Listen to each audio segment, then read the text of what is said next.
जब रोज की रोज दुनिया में सिर्फ कत्लो गारत होती हुई नजर आ रही हो और आपको कोई ये खबर दे कि किसी इंसान को धक्के मार के उसके घर से निकाला जा रहा है, तो ये बात इतनी बड़ी नहीं लगती। इसी टैक्टिक के तहत इसराइल ने अब वेस्ट बैंक से फलस्तीनियों को निकालने की एक तरकीब सोची है।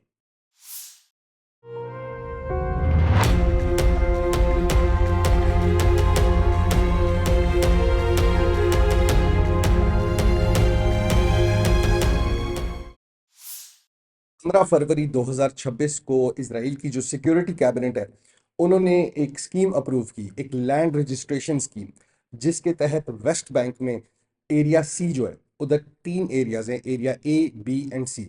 जो एरिया सी है वो तकरीबन तकरीबन half of the West bank है। एरिया सी के अंदर जो है उन्होंने स्कीम को ग्रीन लाइट किया है, और ये पहले ही एरिया, पूरा वेस्ट बैंक जो है इसराइल के इतने सख्त कंट्रोल के अंदर है, ऐसा आयरन फिस्ट कंट्रोल है।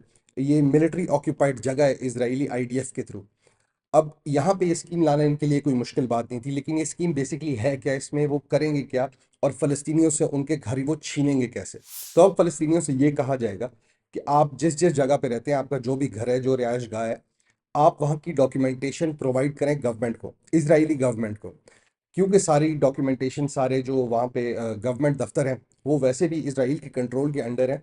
तो आज की डॉक्यूमेंटेशन नहीं दें, आप हमें डॉक्यूमेंटेशन दें खिलाफत उस्मानिया की, ऑटोमन एम्पायर की या ब्रिटिश एम्पायर की। आप हमें डॉक्यूमेंटेशन दें।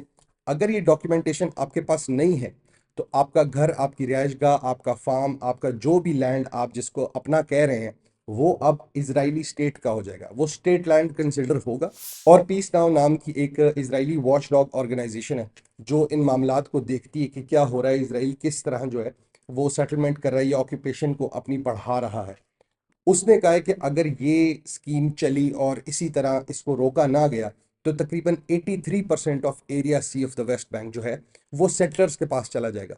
सेटलर्स, अगर आपको नहीं पता, तो ये वो लोग हैं जो फलस्तीनियों के घर, उनके लैंड को छीन के उनसे वहां पे कब्जा कर लेते हैं। अब जाहिर सी बात है, दुनिया को दिखाने के लिए उन्होंने ये कहा है कि एक लैंड स्कीम है जिसके थ्रू हम ट्रांसपेरेंसी और सिक्योरिटी जो है उसको बढ़ा रहे हैं। लेकिन इस झांसे के अंदर आपने नहीं आना। ये बेसिकली लैंड सेटलमेंट ऑक्यूपेशन की एक स्कीम है।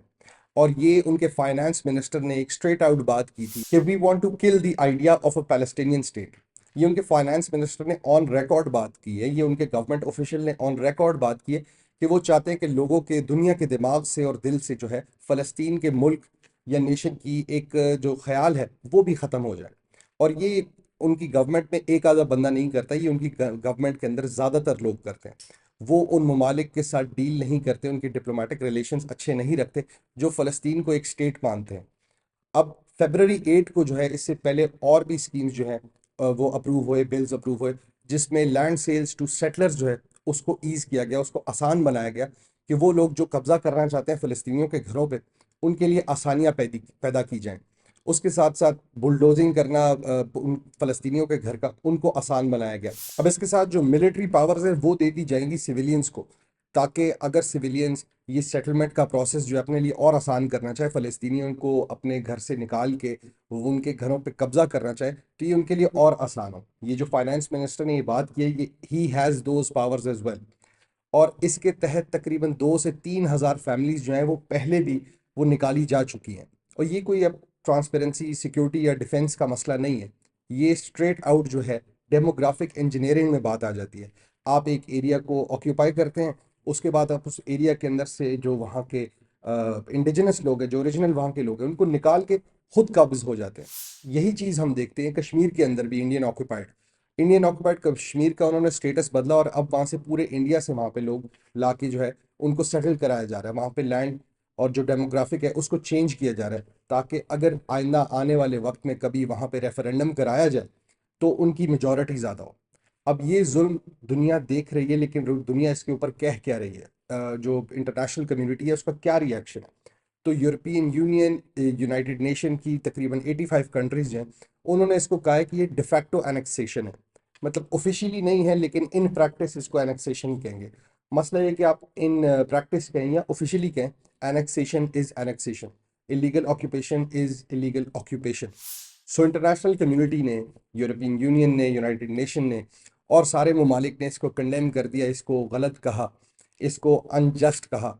लेकिन जिस तरह हमने देखा कि ईरान में जब प्रोटेस्ट हुए, जब बताया गया कि क्रैकडाउन हो रहा है प्रोटेस्टर्स के खिलाफ, जुल्म हो रहा है, तो यूएस की आवाज़ आई कि हम ईरान को इन्वेड कर देंगे अगर उन्होंने और क्रैकडाउन किया, अगर उन्होंने जो है वो सज़ाएं देना शुरू कर दी जो उन्होंने सुना दी है उन प्रोटेस्टर्स के खिलाफ। तो फ़लस्तीनियों के लिए इस तरह का कुछ नहीं हुआ। यही हरकत होती है, इसी तरह की कुछ माहौल बना दिया जाता है जब इजराइल ने कोई एक्शन लेना होता है पैलेस्टाइन के खिलाफ, फ़लस्तीनियों के खिलाफ। 2023 में जब अक्टूबर 7 का वाक़या हुआ और जिस वक्त गज़ा के अंदर ये सब कुछ होना शुरू हुआ, उस वक्त यूक्रेन वॉर के साथ इस पे अटेंशन डिवाइडेड थी। इस वक्त सारी दुनिया की नज़र जो है वो ईरान और यूएस की टेंशन्स के ऊपर है कि कहीं यहाँ पे जंग शुरू ना हो जाए, कि कहीं यहाँ पे इन्वेजन ना शुरू हो जाए, एक नया इशू ना खड़ा हो जाए। और उसके साथ साथ इसराइल जो है बहुत ही तरीके से उसने ये लैंड रजिस्ट्रेशन स्कीम निकाल दी और इलीगल ऑक्यूपेशन का काम दोबारा शुरू कर दिया। और इंटरनेशनल कम्युनिटी की इन बातों से, इस के कॉन्डेमनेशन से जो है इसराइल को कोई फ़र्क नहीं पड़ रहा। इसराइल अपने इकदामात उसी तरह उठा रहा है, ले रहा है जिस तरह उसने वैसे प्लान किए थे।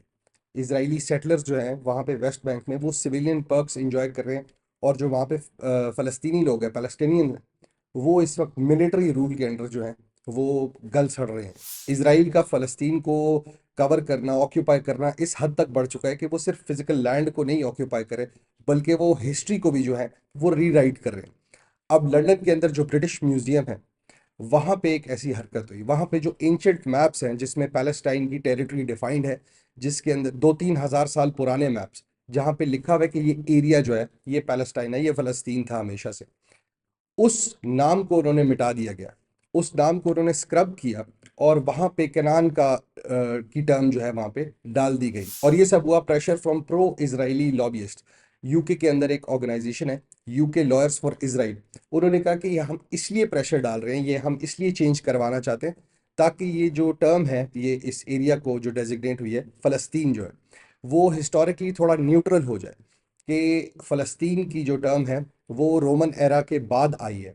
जबकि असल बात ये कि ये प्री डेट करती है इवन रोमन एरा को। ब्रिटिश एरा तो बिल्कुल ही अभी न्यू एक चीज़ है, लेकिन ये एक तरीका है कि हिस्ट्री को वाइट वॉश कर दिया जाए। जो हिस्टोरिकल आइडेंटिटी है फ़लस्तीन की, उसको डीलिजिटिमाइज किया जाए, और अपनी ये जो हरकतें इलीगल ऑक्यूपेशन की, सेटलिंग की, इनको किसी तरह जस्टिफाई किया जाए, आने वाली नस्लों के लिए हिस्ट्री जो है ब्लर हो जाए। और दुनिया का फोकस जो है वो ईरान यूएस के ऊपर है, रशिया यूक्रेन के ऊपर है, चाइना के ऊपर है। दुनिया जो है कंफ्यूज्ड है, इस वक्त डिवाइडेड है उसकी अटेंशन, और पीछे से ना सिर्फ लैंड ग्रैब हो रहा है बल्कि हिस्ट्री भी चेंज हो रही है। तो ये था हमारा आज का एनालिसिस। अगर आपको पसंद आया हो तो वीडियो को लाइक और शेयर ज़रूर कीजिएगा और चैनल को सब्सक्राइब करें।